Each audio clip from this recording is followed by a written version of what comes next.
ये हमारा सिद्धांत है, हम घर में घुस के मारेंगे. We've never ever retaliated in the manner that we should have.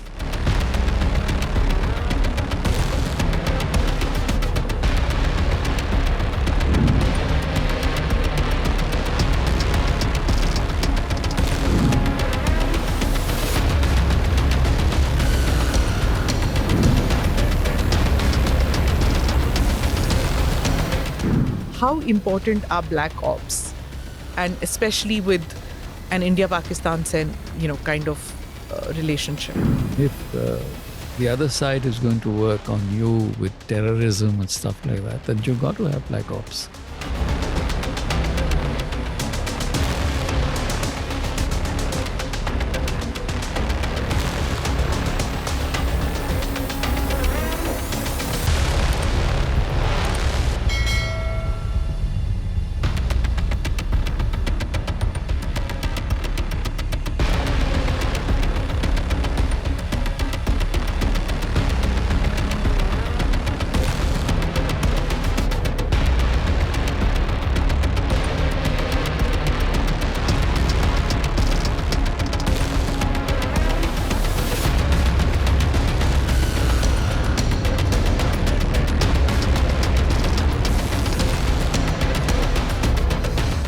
I remember Mr. Raman saying, you were talking about your colleague, Mr. Raman saying that black ops was stopped by Mr. Gujral. I won't ask you whether that's right or wrong or whatever, but how important are black ops, and especially with an India-Pakistan kind of relationship? I think it depends on the gravity of the relation, the enmity. And if the other side is going to work on you with terrorism and stuff like that, then you've got to have black ops. It's part of the trade then. I had General V.K. Singh on the show, and he was talking about an organization that he had created. You know about that too, the TSD. And they conducted operations in many places. So I asked him, I said, I've heard that this was done outside India's borders, but black ops had stopped because that's what we had heard, that Mr. Gujral. So he responded, he quipped, and he said, Gujral saab ko gaye bade saal ho chuke the by then. Mm-hmm. And he said that was necessary to create post-26/11. Because it's necessary to hit the enemy in their... Absolutely right. We've never ever retaliated in the manner that we should have. Go through any of these incidents.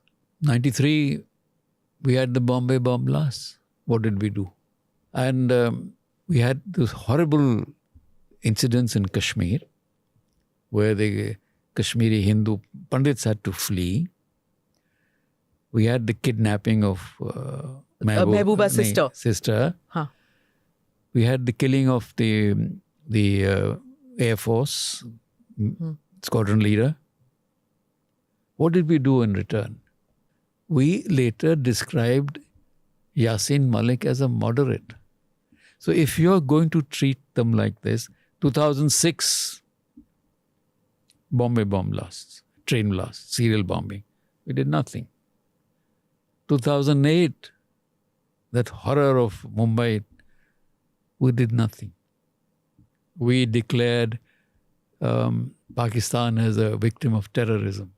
Remember? Yes. In Havana, I think they had decided that they're also victims of terrorism. Naturally, they're going to enjoy all this. They'll step it up. There was also Sharm el-Sheikh, in which Balochistan. We accepted that we will talk about Balochistan was brought on the table after Sharm el-Sheikh. Yeah. Now, you tell me, it's fine if you were to say that we have not done it. I presume you mean that the political leadership doesn't take the decision to do what we saw later as the Balakot strike. Maybe clandestinely we did with the TSD unit, but straight away there is talk that we do that, but we don't talk about it. We don't boast about it at the border. We do we do take No, like a unit to unit will do it.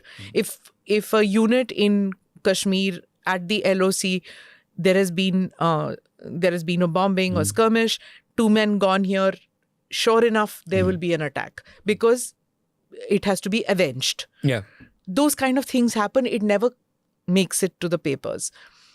When you say that, so many instances where we didn't take any proactive move, does the RAW give intelligence to the political leadership that, hey, you got to take this move, you got to take a proactive step, otherwise they are galvanizing to do more?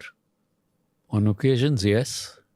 There is an input that that unless there is political messaging, political military messaging, this will continue.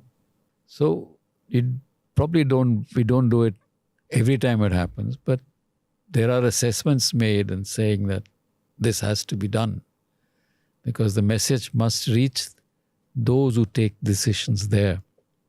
I mean, just an odd incident doesn't make a difference to them. It doesn't hurt them. Like Balakot would have hurt them because it's the message that is important. Uri was another message that was important. But that we will strike within your land. We have the ability to do it, and we will do it, and we will do it again. So that messaging has to go. Unless that message, this border mein 2 here and 2 there doesn't make a difference. It's a number. It's a figure. 2 died in a skirmish.